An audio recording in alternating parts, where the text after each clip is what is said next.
안녕하세요. 서울시 학교밖 청소년 지원센터 꿈드림 센터장 유혜진입니다. 대학 진학 박람회에 오신 여러분을 환영합니다. 서울시 꿈드림은 25개의 자치구의 허브 역할을 하면서 학교 밖 청소년들을 위한 학업 지원과 취업 지원을 하고 있습니다.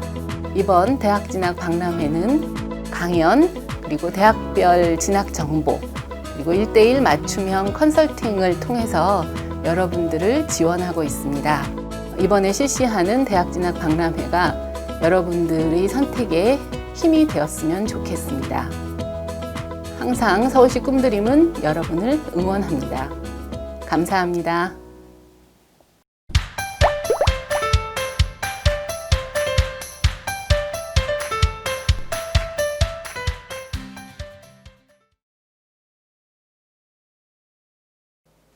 예, 안녕하세요.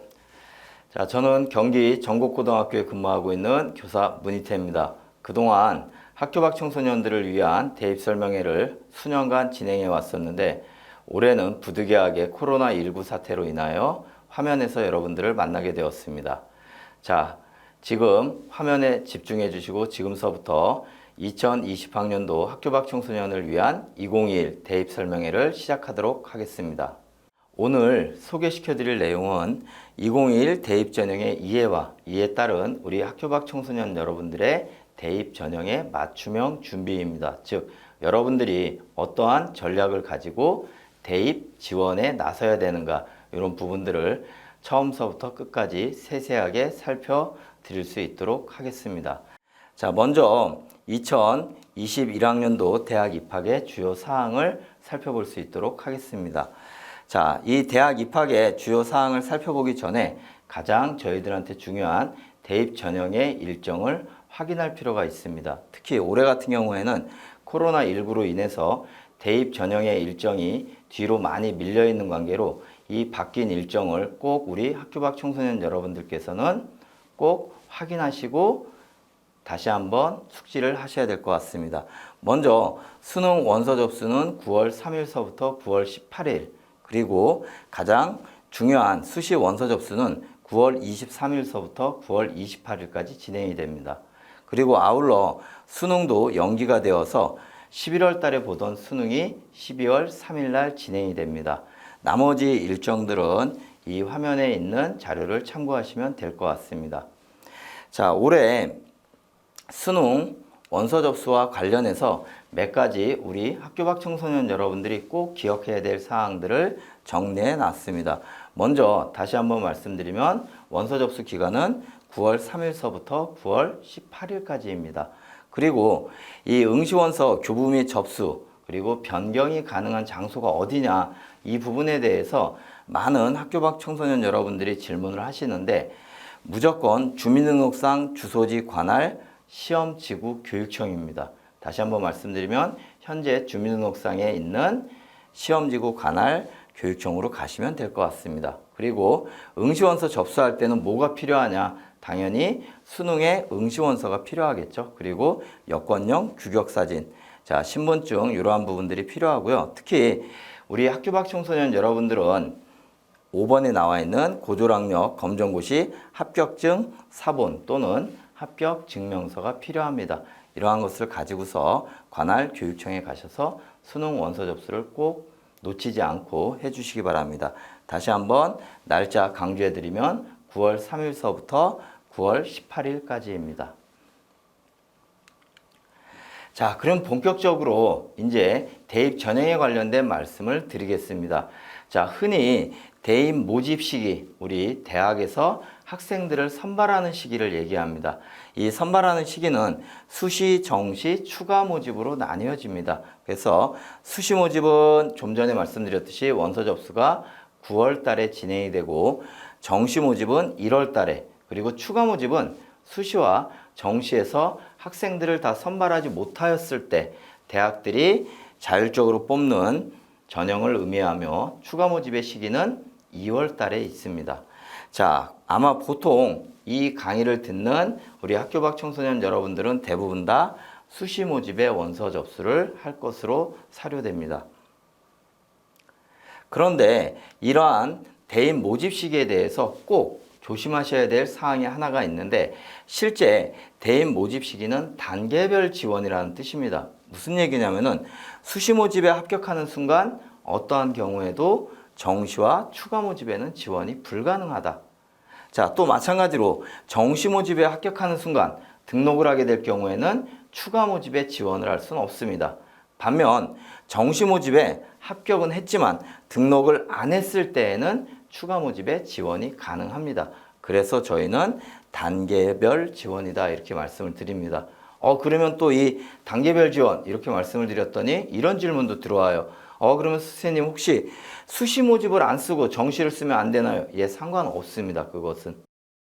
또 하나 중요한 내용이 그럼 수시 모집에 도대체 몇 군데의 대학에 원서를 넣을 수 있느냐 이런 질문도 많이 받습니다.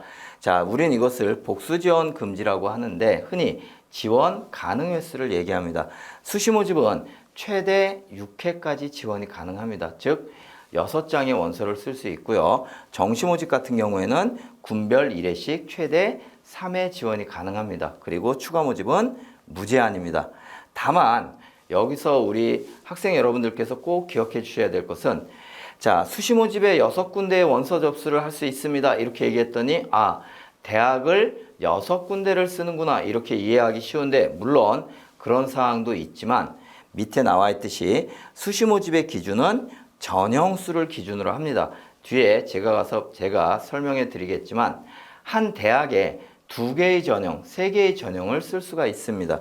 예를 들어 한 개 대학에 학생부 종합, 논술 전형에 중복 지원하는 경우 이 학생은 대학은 한 군데를 썼지만 실제 원서 접수는 2번을 쓴 걸로 산정을 해주게 됩니다. 그래서 이 부분을 꼭 기억을 해주시기 바랍니다.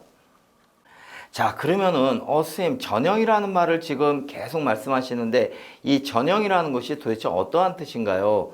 자, 이런 질문도 있는데 자, 흔히 얘기하는 전형 유형이라고 얘기할 때에는 대학에서 학생을 선발하는 방법입니다. 즉 대학에서 학생을 선발하는 방법은 크게 보면 수시에는 학생부 종합, 논술, 학생부 교과, 실기 이러한 전형이 있고요. 정시에는 수능과 실기 실적이 있습니다.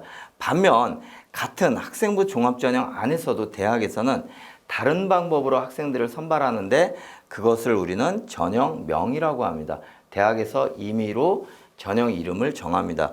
지금 여기 보면은 제가 연세대학교 거를 가져왔는데 연세대학교 거의 전형명을 살펴보면은 자, 면접형, 활동우수형, 국제형, 기회균형 다 학생부 종합전형입니다.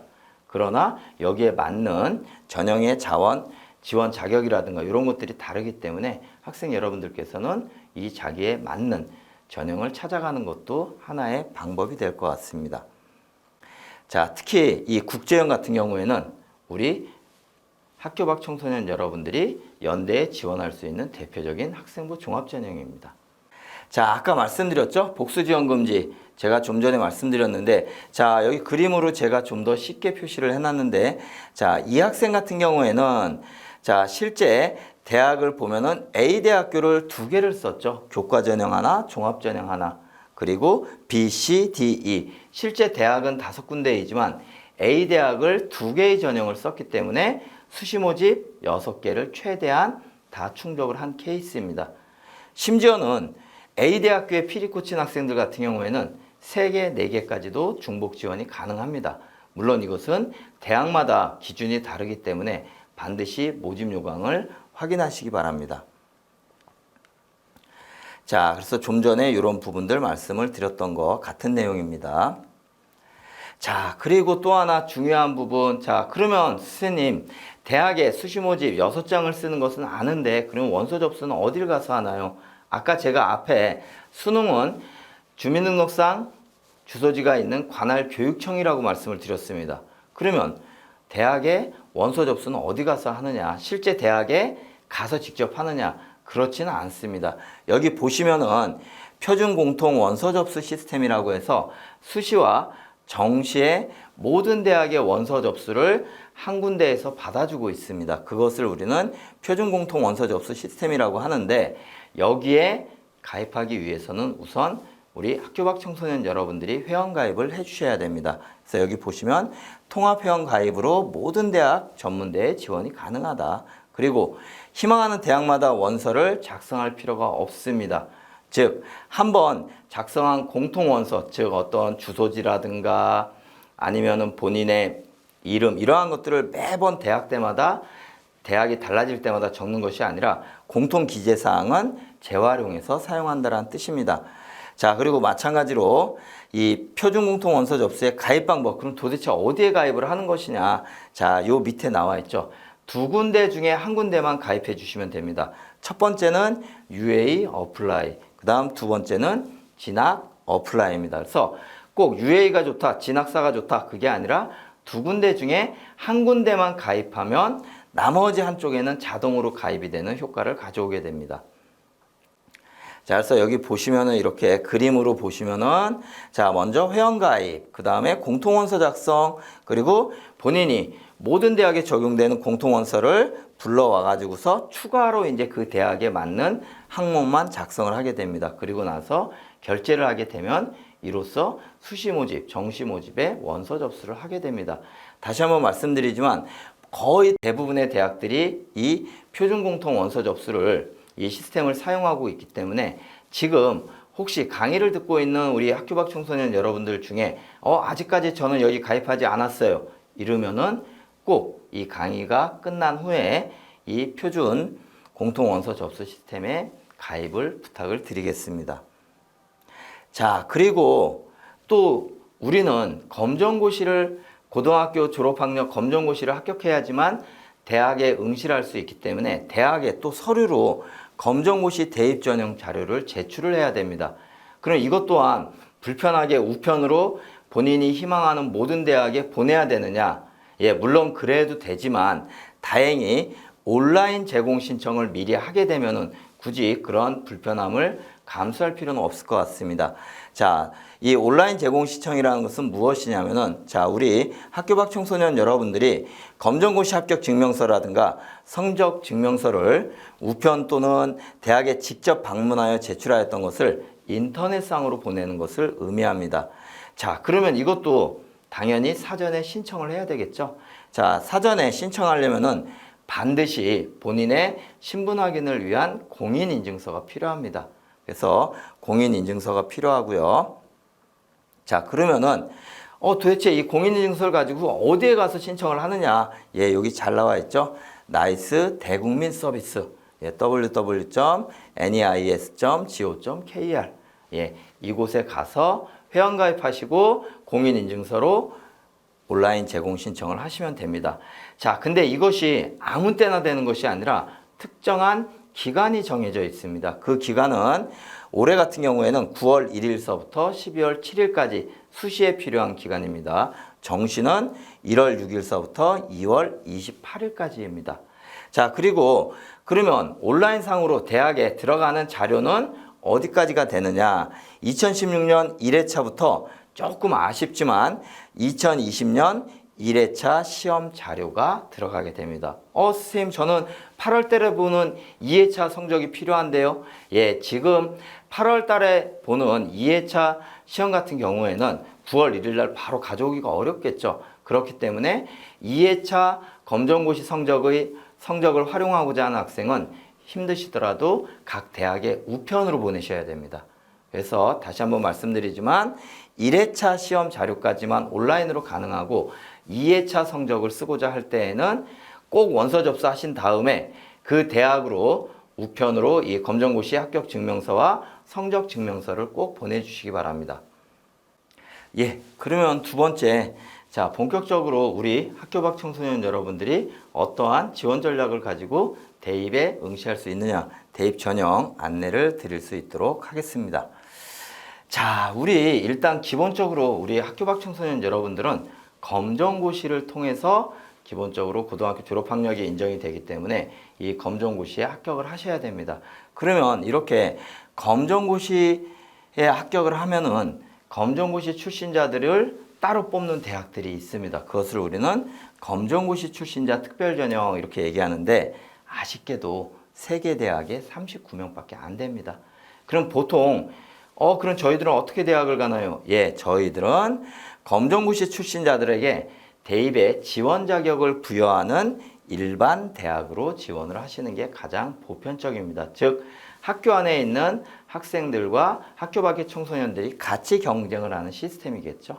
그래서 이렇게 크게 보면은 검정고시 출신자 특별전형 운영대학, 그리고 특별전형은 아니고 우리에게 지원 자격을 부여하는 대학들이 많이 있구나. 자, 이렇게 좀 정리를 하시면 될 것 같고요. 자, 실제 좀 모집 시기를 가지고서 좀 한번 간단하게 나눠보면은요.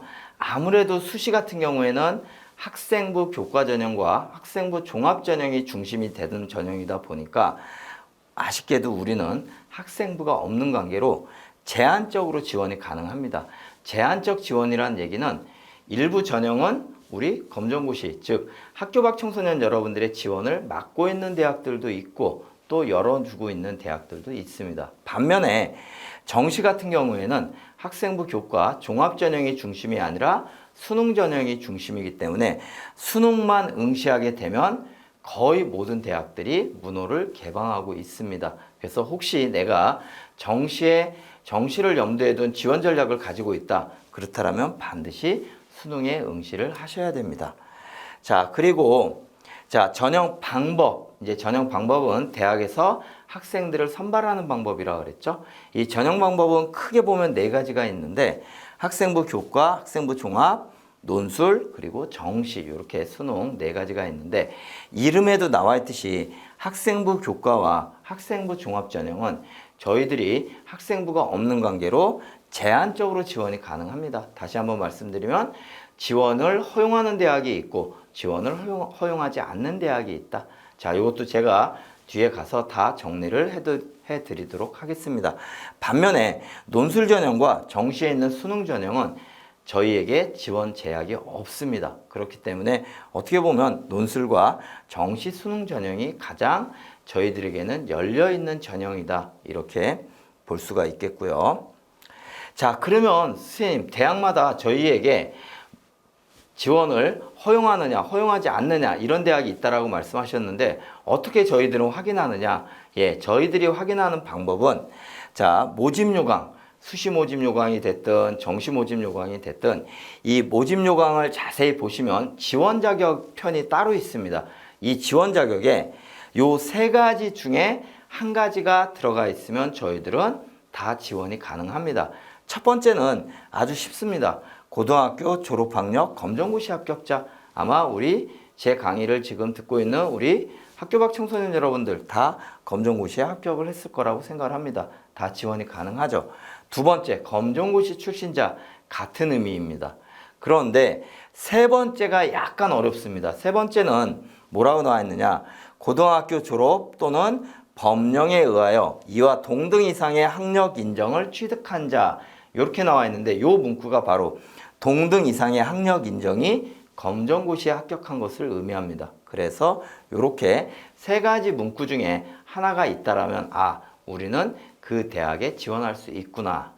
자, 아마 이 강의 말고도 따로 자료집이 나가는 걸로 알고 있습니다. 이 자료집에 모든 대학들의 지원 가능한 대학들을 다 정리해 놨으니까 자료집을 반드시 꼭 활용을 하시기 바랍니다. 자, 그리고 일반 전형, 특별 전형 제가 이렇게 말씀을 좀 드렸는데 일반 전형이라는 것은 일정한 자격 요건을 필요로 하지 않는 전형입니다. 아까처럼 검정고시 특별 전형 이르면 이것은 일정한 자격 요건, 검정고시 합격생들만 가능한 거겠죠. 그래서 특별 전형은 지원 자격 충족 여부에 따라 여러분들이 대부분 다 지원이 가능합니다. 반면에 일반 전형 같은 경우에는 일반 고등학교에 있는 학생들과 경쟁을 해야 되는 관계로 제한적으로 지원이 가능하다. 그러면 저희들한테 어떠한 지원 자격이 있어야지만 저희가 특별 전형에 응시할 수 있느냐? 자, 요것도 혹시 지금 이 강의를 듣는 학교 밖 청소년 여러분들 중에 국가보훈 대상자 자녀라든가 아니면 저소득층 자녀 또는 다문화 가정 자녀, 다자녀 등 이러한 여러 가지 지원 자격을 갖고 있다라면은 이 지원 자격을 가진 학생들끼리만 경쟁을 하는 전형이 있습니다. 이것을 특별 전형이라고 하는데 여기에 지원할 수 있다라는 뜻입니다. 자, 아까 제가 아쉽지만 우리 검정고시 합격생들끼리만 경쟁하는 특별 전형 세 군데 대학이라고 말씀드렸죠. 예, 여기 나와 있습니다. 장로회 신학대, 감리교 신학대, 호원대학교. 예, 조금 신학 계열이다 보니까 아무래도 학부가 장로회 신학대와 감리교 신학대는 신학부 기독교육 쪽에 있지만, 자, 호원대 같은 경우에는 일반 항공이라든가 물리치료, 응급구조처럼 보건 계열의 학과들에게 많은 문호를 개방을 하고 있습니다. 그래서 기본적으로 검정고시 출신자들끼리만 경쟁을 하기 때문에 아무래도 여러분들에게 유리한 전형이라고 보면 될 것 같습니다. 자, 그러면 이제 실질적인 아주 중요한 내용입니다. 꼭, 자, 이 검정고시를 합격하게 되었을 때 저희들은 성적, 검정고시 합격 성적을 가지게 되는데 이 성적을 가지고 대학에 응시했을 때 일반 고등학교에 있는 학생들과 비교를 해야 되겠죠. 그것을 우리는 학생부 비교 내신이라고 이렇게 얘기를 합니다. 그래서 학생부 비교 내신에 관해서 말씀을 드리도록 하겠습니다.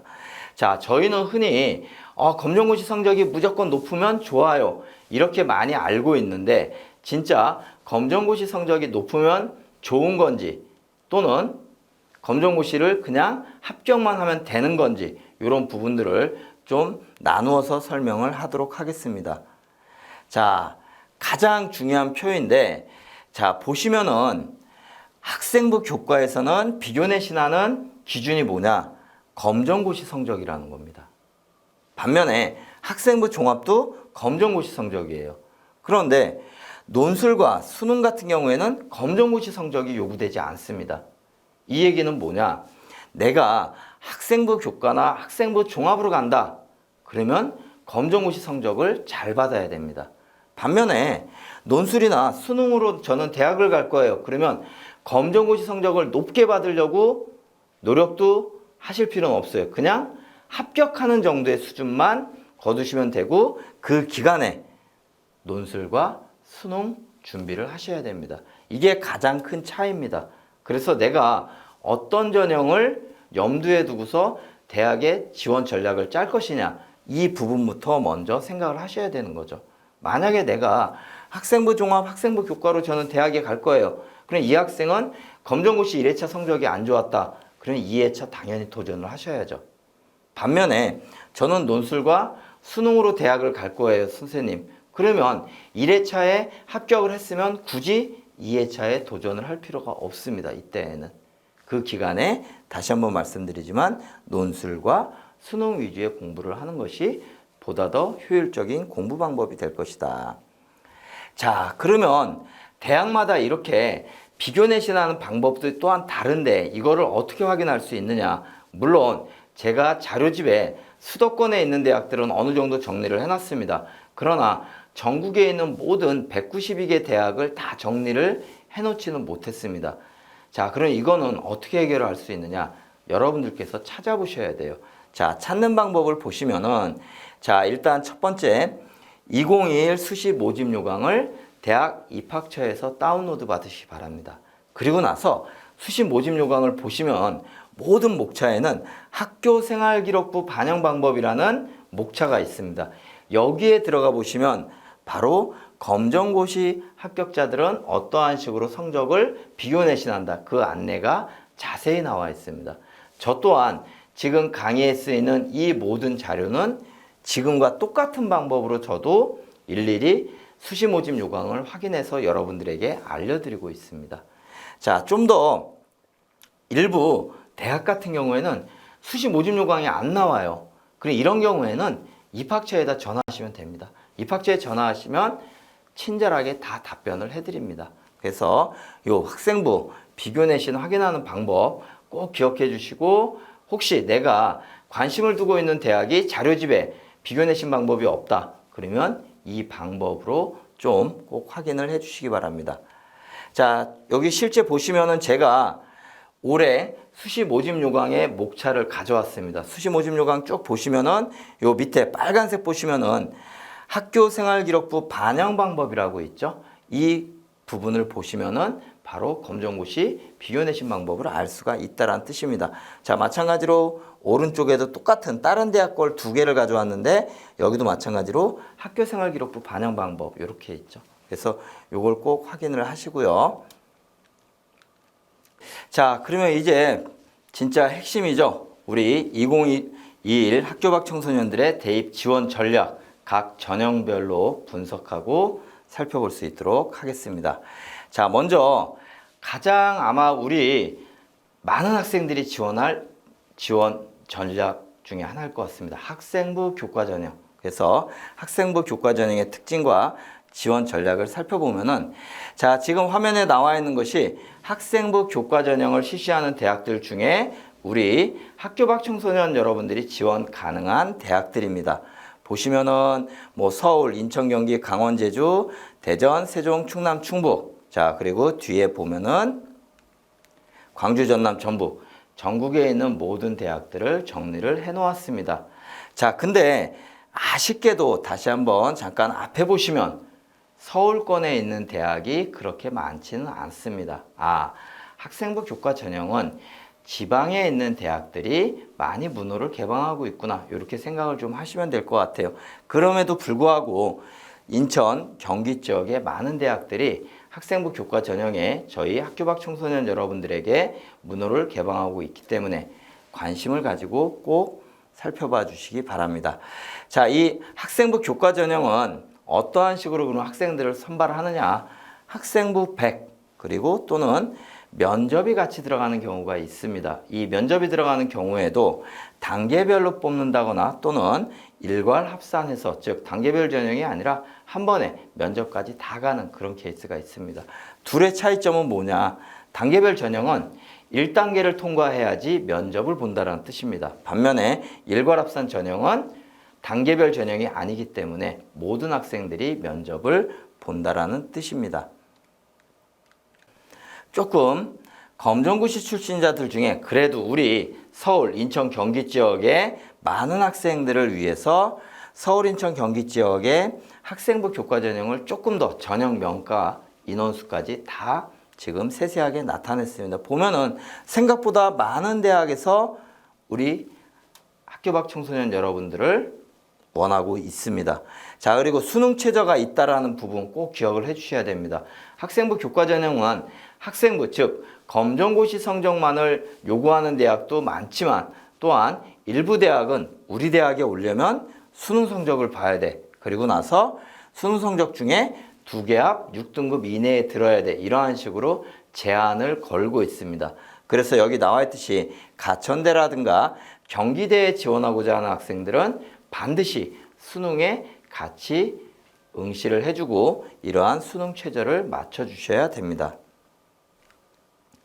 자, 또 계속 보시면은 많은 대학들이 나와 있죠. 그리고 수능 최저가 오른쪽에 나와 있습니다. 아마 이 수능 최저가 있는 대학들 같은 경우에는 이 수능 최저를 통과하느냐 못 통과하느냐가 합격 전략의 첫 번째 판별 리트머스가 될 것 같습니다. 즉 내가 이 수능 최저를 맞춘다라면 과감하게 이 대학을 쓰시면 아마 좋은 결과를 가져올 것 같습니다.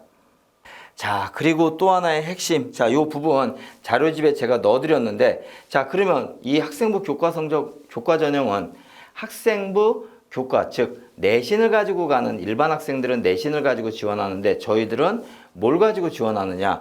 검정고시 성적을 가지고 지원한다라고 그랬죠. 그래서 검정고시 성적의 비교 내신을 쭉 정리를 해드렸습니다. 그런데 앞에 아주 간단하게 말씀드렸죠. 학생부 교과 전형은 검정고시 성적이 비교 내신 성적의 대상이다. 근데 대학마다 기준이 다 달라요. 자, 보시면은 경기대 같은 경우에는 100점 만점을 맞아야 3등급을 부여해 줍니다. 명지대는 100점을 맞아야 2등급을 주게 됩니다. 이와 같이 같은 내 검정고시 성적이 95점이더라도 대학에 따라서 2등급이 될 수도 있고 3등급이 될 수도 있고 4등급이 될 수도 있습니다. 그래서 내가 지원하고자 하는 대학의 이 비교 내신 반드시 꼭 확인을 하셔야 됩니다. 자, 보시면은 조금 아쉬운 거는 1등급을 주고 있는 대학들이 그렇게 많지는 않습니다. 거의 대부분의 대학들이 2등급서부터 이제 출발을 하고 있죠. 자, 그러면 선생님 혹시 1등급을 주지 않으면 명지대 같은 경우에는 100점이 아니면 저희는 지원해봤자 다 떨어지나요? 이런 질문도 많이 해요.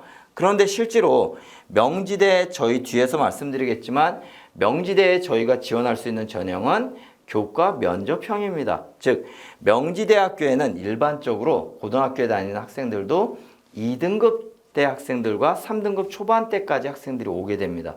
그렇기 때문에 95점을 맞더라도 3등급대의 점수이기 때문에 충분히 면접을 잘 본다라면 합격 가능성이 있어 보입니다. 제가 보기에는. 그래서 너무 1등급을 안 준다고 해서 속상해하지 마시고 그 대학의 수준을 잘 보시기 바랍니다. 반면 조심하셔야 조금 신경 써야 되는 대학들도 있죠. 을지대 같은 경우 한번 보세요. 을지대는 기본 점수를 부여한다. 자, 을지대는 여러분들이 검정고시 성적이 100점이 된다고 하더라도 1등급, 2등급, 3등급 이렇게 주는 게 아니라 가장 낮은 기본 점수를 부여합니다. 이 얘기는 여러분들이 원서를 넣어봤자 합격 가능성이 낮다라는 뜻입니다. 예, 제가 실제 을지대 측과 통화를 해보니까 가급적 학교 밖 청소년 여러분들은 학생부 교과 전형 말고 적성 전형이 을지대는 있기 때문에 적성 전형으로 지원을 바란다라는 그런 얘기를 합니다. 자, 그리고 국립대죠. 인천대 같은 경우에는 되게 수식이 복잡합니다. 그런데 대략적으로 보면 검정고시 성적 100점을 맞으면 2.74 등급 정도가 맞는 것 같아요. 그리고 98점 이상이면 3.24 등급입니다. 그럼 선생님 저 98점인데 3.24면 인천대 못 가나요? 예, 인천대 한번 합격자 성적을 살펴보시면 마찬가지로 2등급에서 3등급 대 학생들이 많이 붙습니다. 그렇기 때문에 충분히 지원하실 수가 있고요. 자, 뭐 협성대 같은 경우는 1등급을 주고요. 그 다음에 안양대도 100점일 경우에 1등급을 주는. 그래서 다시 한번 말씀드리지만 이 수도권에 있는 대학들은 검정고시 비교 내신의 기준이 대학마다 다 다릅니다. 그래서 내 검정고시 성적이 대학에 따라서 환산되는 등급이 다르구나. 그렇기 때문에 나한테 최대한 유리하게 반영하는 대학을 골라주는 것도 하나의 지원 전략이 될 것 같습니다.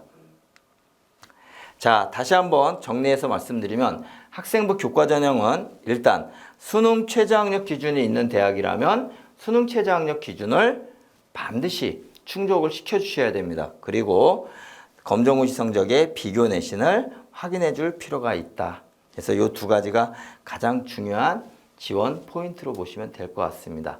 자, 두 번째, 우리 많은 학생들이 또 관심을 나타내는 학생부 종합전형의 특징과 지원 전략에 관해서 말씀을 드리겠습니다. 자, 학생부 종합전형은 자, 흔히 얘기하는 학생부뿐만이 아니라 자기소개서라든가 아니면은 추천서 이러한 부분들을 통해서 그 학생들을 성적만 보는 것이 아니라 학업, 전공적 합성, 잠재력 등을 종합적으로 평가하는 전형입니다. 그래서 여기는 뒤에 자소서 부분에서 제가 말씀을 드리겠지만 대학의 인재상이라든가 모집단위별 인재사항이 상당히 중요하다. 그리고 또 하나 주요 사항으로서 최근에는 교과 성적도 중요하다. 즉 아무래도 검정고시 성적이 높은 학생이 유리할 수밖에 없는 구조입니다. 이 종합전형도. 그래서 종합적으로 자기소개서라든가 검정고시 성적 이런 것들을 같이 본다라고 이렇게 이해를 하시면 될 것 같습니다. 자, 조금만 더 자세하게 학생부 종합전형의 주요 특징을 풀어보면은 첫 번째, 자, 학생부 교과전형은 오로지 검정고시 성적만 필요했죠. 그런데 학생부 종합전형은 그렇지 않아요. 서류나 면접 등의 다양한 전형 요소가 필요하다. 그래서 자기소개서가 당연히 필요하겠죠. 그리고 당연히 흔히 입학사정관으로 대표되는 분들이 평가자가 되어서 면접이라든가 서류 평가를 진행을 하게 됩니다. 그리고 맨 마지막에 나와 있듯이 자기소개서를 통해서 정성 평가를 하는 것이 학생부 종합전형의 아주 중요한 특징입니다. 자, 그러면은 이 학생부 종합전형은 어떠한 식으로 대학이 뽑느냐? 교과전형과 큰 차이는 없습니다. 학생부 자기소개서 추천서를 다 요구하는 대학이 있습니다. 세 가지를. 일부 대학은 학생부 자기소개서만 요구하는 대학, 우리는 학생부만 필요해. 자, 근데 여기서 잘 생각을 해보셔야 되죠. 우리는 학생부가 없죠. 그러면 우리 입장에서는 우리를 어필할 수 있는 자기소개서나 추천서까지 요구하는 대학이 더 유리한 대학입니다. 자기소개서는 여러분들을 마지막으로 어필할 수 있는 최후의 장치이잖아요. 그래서 혹시라도 내가 학생부 종합전형을 꿈꾸는데 학생부만 요구한다. 그러면 조금 고민을 해보시기 바랍니다. 자, 실제 제가 아까 교과전형과 마찬가지로 우리 학교 밖 청소년 여러분들이 지원 가능한 학생부 종합전형 실시대학을 다 정리를 했습니다. 교과전형하고 좀 다르죠? 예, 서울권의 대학들이 눈에 많이 띕니다. 예, 맞습니다. 교과전형은 아까 지방에 있는 대학들이 중심이 되었다면 오히려 이 학생부 종합전형은 서울권에 있는 대학들이 중심이 되는 전형입니다. 실제 서울의 대부분 대학들이 저희들에게 문호를 개방하고 있습니다. 오히려 지방으로 내려가면 어떤가요? 생각보다 적은 수의 대학들이 있죠. 다시 한번 정리해서 말씀을 드리면 학생부 교과전형은 지방으로 내려갈수록 많이 선발하는구나. 학생부 종합전형은 서울권에 있는 대학들이 많이 선발하는구나. 이렇게 정리할 수 있겠습니다.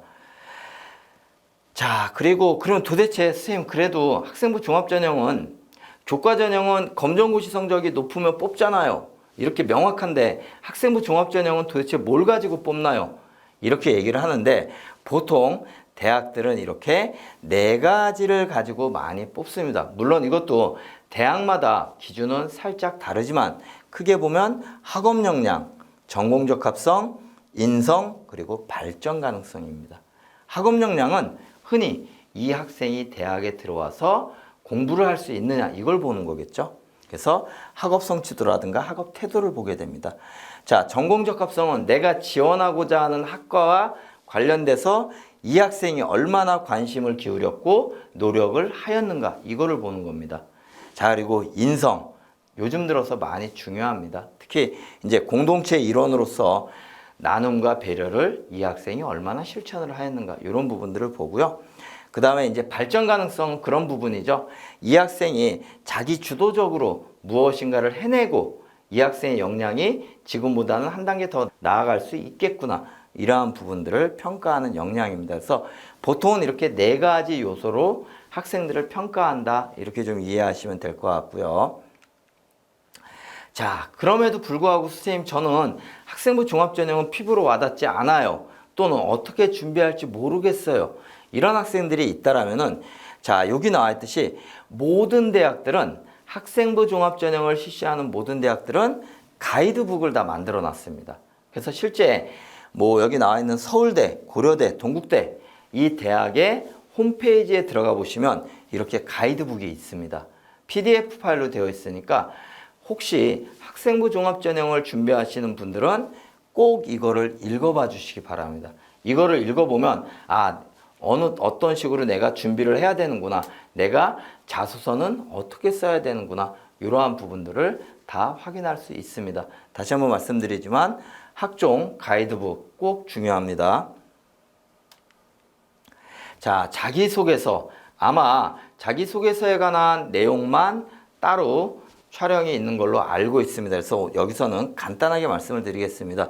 보통 공통문항과 자율문항으로 나뉘어지고요. 공통문항은 3문항입니다. 그리고 자율이란 뜻은 이 자율문항이 있는 대학이 있고 없는 대학이 있습니다.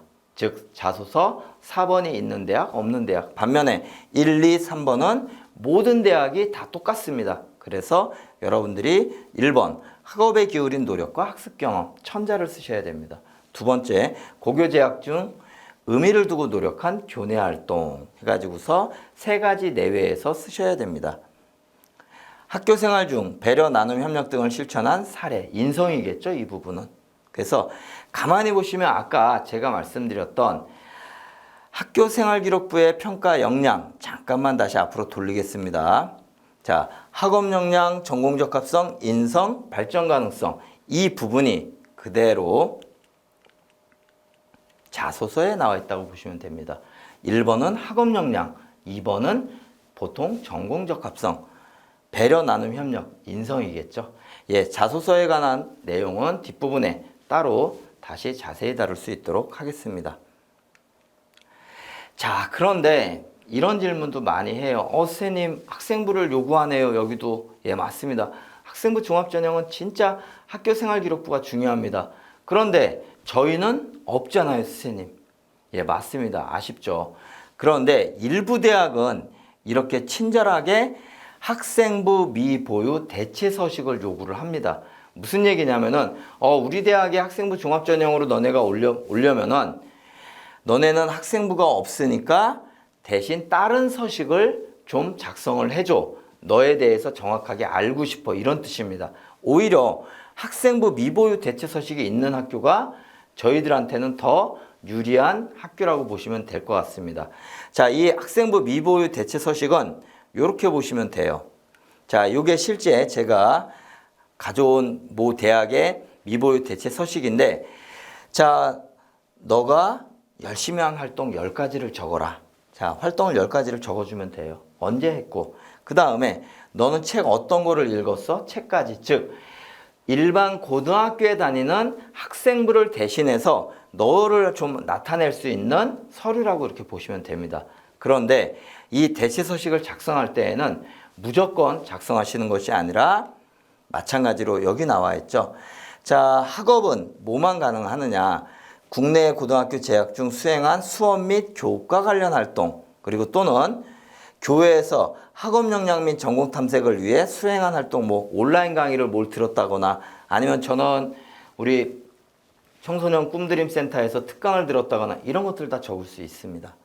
자, 봉사는 봉사활동만 가능하고요.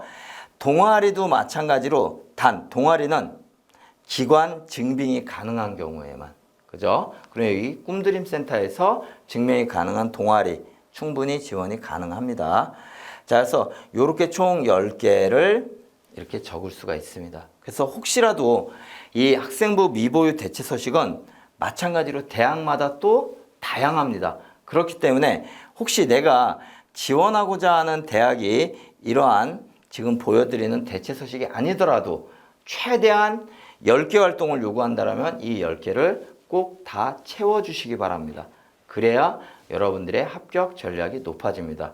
물론 이러한 불편함을 해소하기 위해서 최근에 청소년 학교생활 기록부라는 것이 새로 만들어졌습니다. 그러나 아직까지는 널리 보편적으로 사용되고 있지 않기 때문에 오늘 제가 설명해서는 빠뜨리고요. 혹시 나중에 우리 학교 밖 청소년 여러분들도 학교 밖 청소년 생활기록부라는 것이 있다라는 정도만 기억을 해 두시기 바랍니다. 자세한 내용은 꿈드림 센터에서 안내가 있을 걸로 사료됩니다. 자, 그러면 결론적으로 학생부 종합전형은 어떠한 학생들이 합격을 하느냐? 자, 제일 중요한 것은 학업 역량과 전공 적합성입니다. 즉, 이 학생이 얼마나 그 지원학과에 대해서 많은 노력을 기울였는가, 이것을 드러낼 수 있어야 되고요. 여기 나와 있듯이 대부분의 서울권에 있는 대학들이 학생부 종합전형을 많이 실시를 합니다. 그리고 제일 중요한 자기소개서 및 면접이 상당히 중요하다. 이 학생부 종합전형은 자기소개서와 면접이 진짜 중요합니다. 그래서 혹시라도 이 전형을 준비하는 학생들은 지금서부터 미리 자기소개서를 작성을 해보고 바로 원서 접수 후에 자기소개서를 제출하도록 되어 있습니다. 그리고 면접도 아주 많은 노력을 가져가셔야 될 것 같습니다. 자, 세 번째는 논술 전형입니다. 자, 흔히 논술 전형 하면 뭔가 글로써 막 쓰는 이런 전형으로 생각하기 쉬운데 그렇지는 않습니다. 실제로 보면은 이 논술 전형은 그렇게 아주 쉬운 전형은 아닙니다. 자, 논술 전형은 자, 보시면은 여기도 종합 전형하고 조금 유사하죠. 예. 서울권에 있는 대학들이 대부분 다 논술 전형을 실시합니다. 그리고 지방으로 내려가면 내려갈수록 논술 전형을 실시하는 대학들은 없습니다. 그래서 주로 서울권에 있는 대학들이 논술 전형이고, 앞에서 말씀드렸듯이 검정고시 출신자들에게 학생부 교과나 학생부 종합 전형에 비해서 상대적으로 문호를 많이 개방하고 있는 전형입니다. 모든 대학들이 다 검정고시 출신자들의 지원을 허용하고 있다. 이렇게 보시면 될 것 같습니다. 자, 그런데 이 논술 전형은 안타깝게도 수능 최저를 요구하는 대학들이 많습니다. 아까 교과 전형에서 말씀을 드렸죠. 이 종합 전형은 수능 최저가 있는 대학이 거의 없습니다. 그러나 논술 전형은 거의 대부분의 대학들이 수능 최저를 요구합니다. 물론 밑에 보면 수능 최저를 요구하지 않는 대학들도 있습니다. 이렇게 수능 최저를 요구하지 않는 대학들은 대신 경쟁률이 어마어마합니다.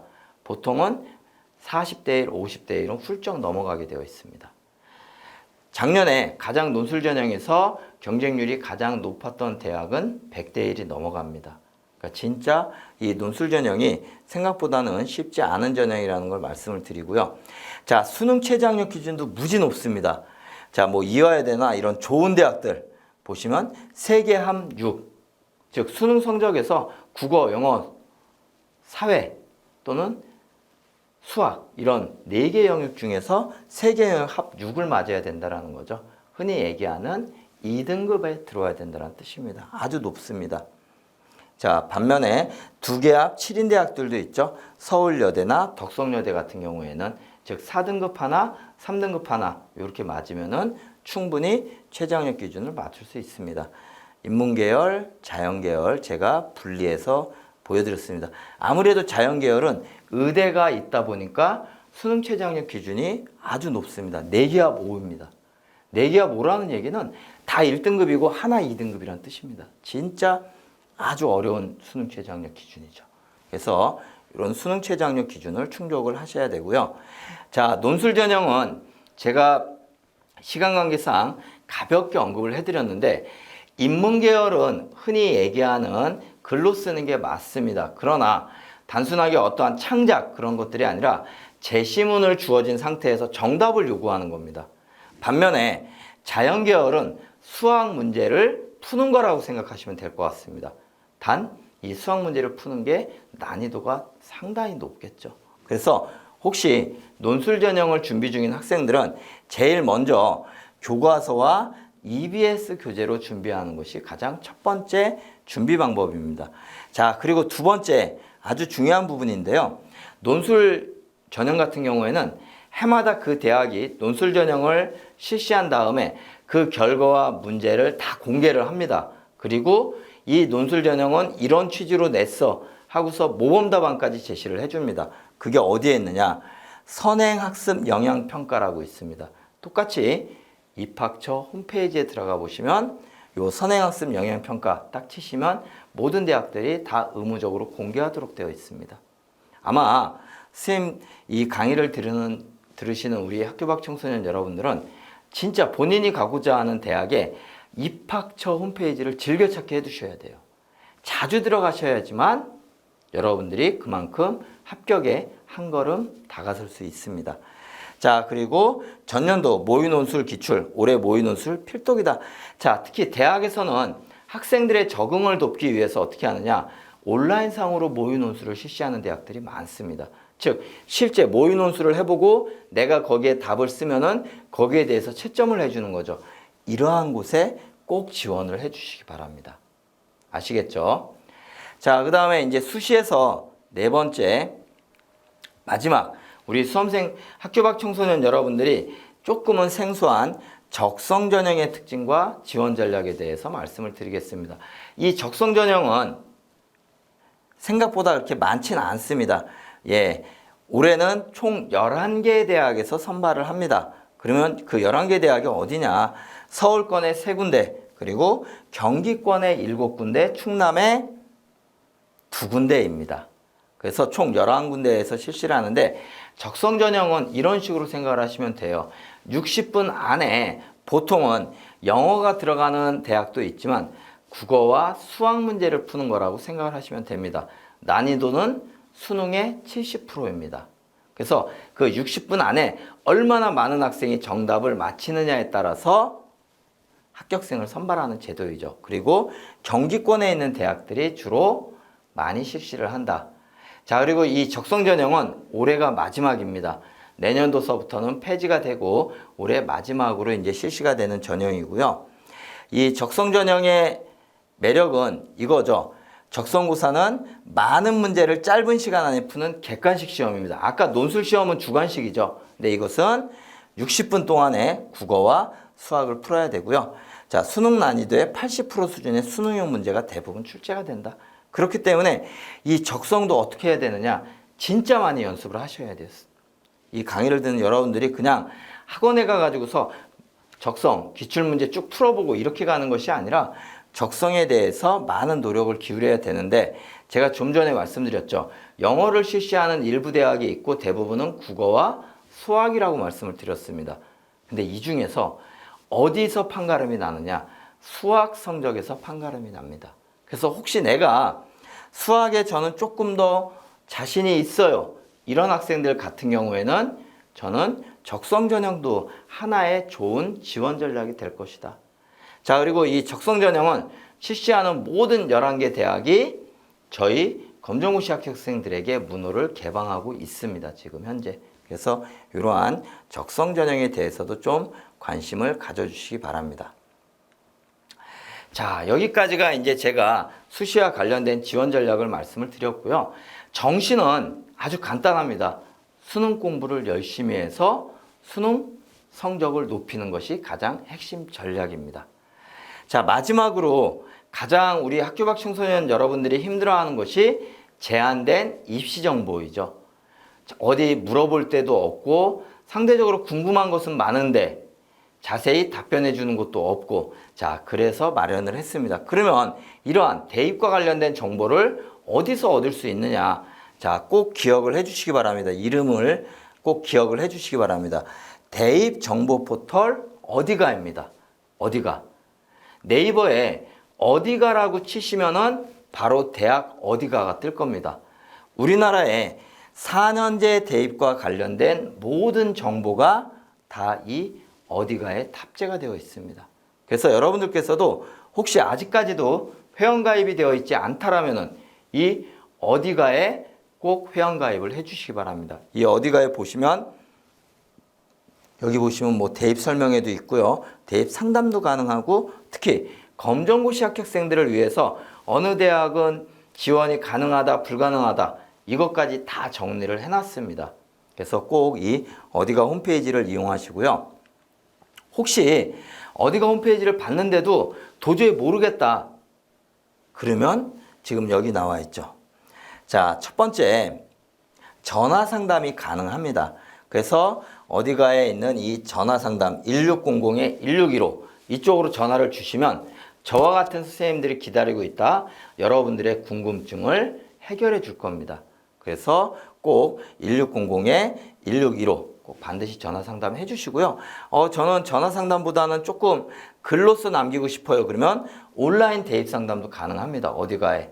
아까 그 대입 상담 메뉴 보셨죠? 그래서 들어가셔가지고서 실제 많은 학교 밖 청소년 여러분들이 실제 온라인 대입 상담을 많이 현재 활용하고 있습니다. 어떠한 작은 부분이더라도 궁금한 부분이 있으면 저희들이 성심성의껏 답변을 드리니까 꼭 이 두 가지 전화 상담이나 온라인 대입 상담 이런 부분들을 활용을 하시면 그래도 그나마 막연하였던 대입 전형이 어느 정도 여러분들에겐 큰 도움이 될 것 같습니다. 다시 한번 말씀드리지만 대입 정보 포털 이름이 뭐라고요? 어디가입니다. 그래서 꼭 아직까지 회원가입 되어 있지 않다라면 당장 제 강의를 들은 이후에 어디가에 꼭 회원가입을 해 주시기 바랍니다. 자, 뭐 여기 재학생 멘토단도 있고요. 자, 제가 그래서 총 여기까지 우리 학교 밖 청소년 여러분들의 수시 입학 지원 전략에 관해서 말씀을 드렸습니다. 아무튼 올해 코로나19로 인해서 상당히 많은 어려움을 겪는 걸로 알고 있습니다. 그럼에도 불구하고 꼭 올해 본인들이 원하는 대학에 진학할 수 있도록 간절하게 기원을 드리겠습니다. 예, 이상 강의 마치도록 하겠습니다.